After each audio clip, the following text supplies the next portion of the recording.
విద్యాశాఖకు సంబంధించి విదేశాలు వెళ్ళి ఏం పెట్టుబడులు వచ్చినాయి ఇక్కడికి.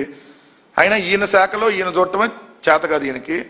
ఈయన చదువు కొనుక్కొని ఏదైతే ఈ స్థాయికి వచ్చాడు, ఈవీఎంల ద్వారా ఎమ్మెల్యే అయ్యి వాళ్ళ నానే ముఖ్యమంత్రి కాబట్టి ఇప్పుడు నేను విదేశాలన్నీ తిరిగి వస్తానని చెబుతున్నాడు. చంద్రబాబు నాయుడు అప్పులు, ఏదైతే నారా లోకేష్ ట్రిప్పులు, వీళ్ళ ఎమ్మెల్యేలేమో తిప్పలు. ఫైనల్గా వీటిని ఎవరన్నా క్వశ్చన్ చేస్తే వాళ్ళ మీద కేసులు, అరెస్టులు. ఈగాకేమున్నాయి? విదేశీ పర్యటనకు వెళ్ళారని అన్నారు కదన్నా. విదేశీ పర్యటనకు ఇప్పుడు దాకా ఎన్నిసార్లు వెళ్ళాడు? నా దగ్గర లిస్ట్ ఉంది. ఇన్నిసార్లు వెళ్ళి ఏమేమి తీసుకొని వచ్చాడో ఒకసారి చెప్పమని అడుగుతున్నా. సెప్టెంబర్ 16, 2025 అఫీషియల్గా లండన్ పర్యటన పోయాడు. ఏమొచ్చింది నువ్వు లండన్ వెళ్ళటం వల్ల? లండన్ వెళ్ళి నువ్వు ఫోటోలు దిగి ఫోజులు ఇచ్చావు తప్ప ఈ రాష్ట్రానికి ఏం రాలేదు కదా. అక్టోబర్ 19 నుంచి 24 మధ్య 2025 సంవత్సరంలో ఆస్ట్రేలియా పోయాడు. ఏమొచ్చింది? అక్కడంట విద్యా విధానాల అధ్యయనం, యూనివర్సిటీలు వీటన్నిటితో సమావేశమయ్యాడంట. సరే, ఈ స్టోరీ తర్వాత చెప్తా. నెక్స్ట్ డిసెంబర్ 6 నుంచి 10 దాకా 2025లో అమెరికా, కెనడా పోయాడు. ఏమొచ్చింది? ఏం తీసుకొని వచ్చావు అమెరికా పోయి, కెనడా పోయి? తర్వాత జూన్ 2 నుంచి 7 మధ్య 2026 సంవత్సరంలో, అంటే ఈ సంవత్సరంలో రష్యా పోయాడు. ఏమొచ్చింది రష్యా పోయితే? ఆంధ్రప్రదేశ్కి ఏమైనా వచ్చినాయా? జూలై 5, 2026 నుంచి ఇప్పుడు నడుస్తూ ఉంది పర్యటన. మీరు అడిగిన దక్షిణ కొరియా పర్యటన. ఏమొచ్చింది? పొరపాటున ఉత్తర కొరియా బొమ్మకు. ఎందుకంటే ఇప్పటికే నిన్ను భరించలేకపోతున్నాడు. పొరపాటు నువ్వు వెళ్ళి కిమ్ముని కలిసావనుకో, కిమ్ము కన్నా ఏమన్నా అవ్వాలి నిన్ను చూసి, లేదంటే నువ్వు ఆ కిమ్ముని చూసి ఇక్కడ తీసుకుని వచ్చి ఇంకేమన్నా చేస్తానంటే ఇప్పటికే రాష్ట్రం తట్టుకోలేకపోతుంది కాబట్టి ఉత్తర కొరియా వెళ్ళొద్దు.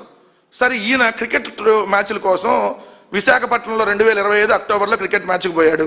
2025 నవంబర్లో ముంబైలో క్రికెట్ మ్యాచ్కి, 2025 ఫిబ్రవరి 23 దుబాయ్లో, 2026 ఫిబ్రవరి 7 కొలంబో శ్రీలంక, 2026 మార్చి 8 అహ్మదాబాదు. సరే, ఇట్లా క్రికెట్ మ్యాచ్లు చూసన్నా ఏడేమన్నా ఆడుదాం ఆంధ్ర లాంటి కార్యక్రమాలు పెట్టేమన్నా ప్రోత్సహించామంటే అది లేదు. మళ్ళీ 2026 ఏప్రిల్ 19 8 రోజులు మాయమయ్యాడు విదేశీ పర్యటన. ఇది ఎవరికి చెప్పా పెట్టకుండా. మరి ఇన్ని విదేశీ పర్యటనలు చేసి నువ్వు ఏం సాధించావంటే విద్యాశాఖను గాలికి వదిలేసావు. ఫైనల్గా చెప్పాలంటే విద్యాశాఖ మంత్రిగా నువ్వు బాధ్యతలు చేపట్టిన 2 సంవత్సరాల్లో డిఎస్సికిలో అక్రమాలు జరిగినాయి, అవినీతి జరిగింది. 10th క్లాస్ పేపర్ లీక్ అయింది, బిఈడి పేపర్ లీక్ అయింది, రాయలసీమ యూనివర్సిటీ పేపర్ లీక్ అయింది.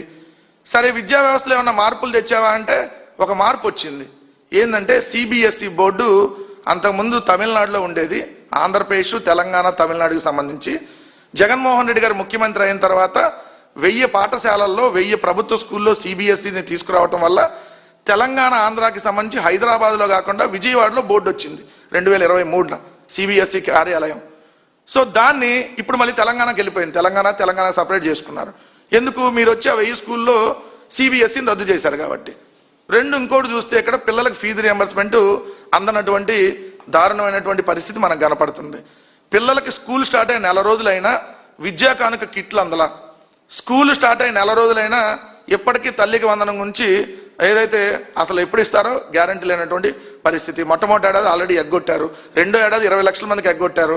67 లక్షల మందికి ఇస్తున్నామని చెప్పి దాంట్లో కూడా 9 లక్షల మందికి ₹1 కూడా అందలేదు. అదేవిధంగా కొంతమందికి 9,000, కొంతమందికి 5,000, కొంతమందికి 13,000. దాని పరిస్థితి చూస్తే అలా ఉంది. నిన్నే కేంద్ర విద్యాశాఖ నివేదిక ఇచ్చింది. ఏదైతే ప్రభుత్వ బడులేమో ఫుల్గా ఉన్నాయంటే, ఫుల్ కంటే ఎక్కువ ఉన్నాయని, పిల్లలు మాత్రం తక్కువ ఉన్నారని చెప్పి 11% డ్రాప్ అవుట్స్ అంట. నారా లోకేష్ మంత్రి అయినాక విదేశాలు వెళ్ళి ఏం పడుతున్నావు? ముందు ఈ రాష్ట్రంలో విద్యాశాఖ గురించి ఆడవచ్చు కదా. స్కూల్ని 2 సంవత్సరాల్లో బాగు చేసింది లేదు. గోరు ముద్ద దారుణమైనటువంటి ఘోరమైన ముద్ద అయింది గోరు ముద్ద. పిల్లలు చనిపోతున్నటువంటి పరిస్థితుల్లో. సో ఇన్ని దారుణాలు జరుగుతుంటే ఆయన విదేశాలు వెళ్ళి ఏం చేస్తా ఉన్నాడో ఇంకా వాళ్ళే సమాధానం చెప్పాలండి.